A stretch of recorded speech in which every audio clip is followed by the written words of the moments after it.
لفظ جہاد کو قرآن مجید کے اندر استعمال کیا، اس کی طرف اشارہ کیا، اس کے اوپر تاکید کی، اس کے بارے میں فضیلتوں کو بیان کیا، اس کی وجہ ہے۔ اس کی وجہ کیا ہے کہ اسلام کے مد نظر جہاد کے عنوان سے نہ کسی کی زمین کو غصب کرنا ہے، نہ کسی کے مال کو چھیننا ہے، نہ کسی جگہ کو تباہ و برباد کرنا ہے، اور نہ ہی کسی کو اپنا غلام بنانا ہے۔ یہ سب سے پہلی چیز ہمارے ذہنوں میں واضح ہو جانی چاہیے۔ جب لفظ جہاد کی بات آتی ہے تو کہیں پر بھی کسی کو غلام بنانے کے عنوان سے جہاد کو نہیں رکھا،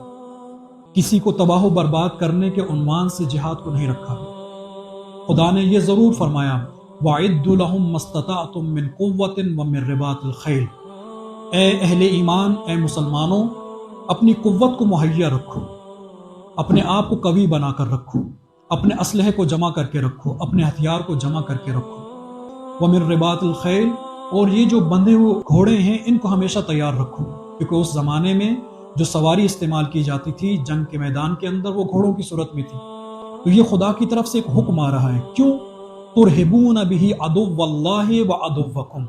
ہدف کیا ہے؟ یہ جو آپ قوت جمع کرنا چاہتے ہیں، یہ جو اپنی سواریوں کو ہمیشہ آمادہ رکھنا چاہتے ہیں، اس کی وجہ یہ ہے، اس کی علت یہ ہے کہ تم سے دشمن خدا بھی ڈرے اور تمہارا دشمن بھی ڈرتا رہے، ان کے دلوں پر تمہارا رعب بیٹھا رہے،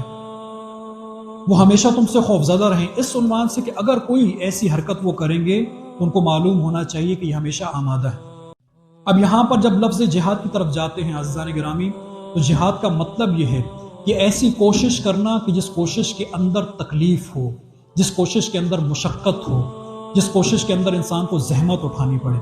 اب یہ دو لفظ اپنے ذہنوں میں رکھیے، اور جب جہاد کی بات کی جاتی ہے تو اس کا سب سے بڑا مصداق اور سب سے بڑی جو اگزامپل ہے وہ جہاد ہے کہ جو میدان جنگ میں کیا جاتا ہے، جو میدان جنگ میں انسان تلوار اٹھا کر کرتا ہے۔ لیکن اب جب اس جہاد کے دروازے کو کھولا جاتا ہے تو یہاں پر ہمیشہ اپنے ذہن میں رکھیں کہ ہر وہ کام کہ جو آپ کی طاقت میں اضافہ کر سکتا ہے خدا نے اس کا امر کیا ہے، وہ چاہے آپ کے علم کی صورت میں ہو، وہ چاہے آپ کی فکر کی صورت میں ہو، چاہے آپ کے اتحاد و اتفاق کی صورت میں ہو۔ جو چیز بھی مسلمان کو قوی بنا سکتی ہیں، جو بھی مسلمان کو قوت عطا کر سکتی ہیں، خدا نے ہر اس چیز کے لیے حکم دیا ہے کہ اس کو تیار رکھو۔ ایسا نہ ہو کہ تمہارا دشمن علم میں تم سے آگے نکل جائے اور تم اس کے علم کے دبدبے میں آ جائے، بلکہ تمہارے علم کی کیفیت یہ ہونی چاہیے کہ اگر انسپائریشن ہے، اگر روب ہے، اگر دبدبا ہے، وہ چاہے علم کا ہو، چاہے تلوار کا ہو، چاہے فکر کا ہو، چاہے کلچر کا ہو یا کسی اور چیز کا، تمہارا غلبہ ہونا چاہیے اور تمہارا دشمن تمہارا مغلوب ہونا چاہیے،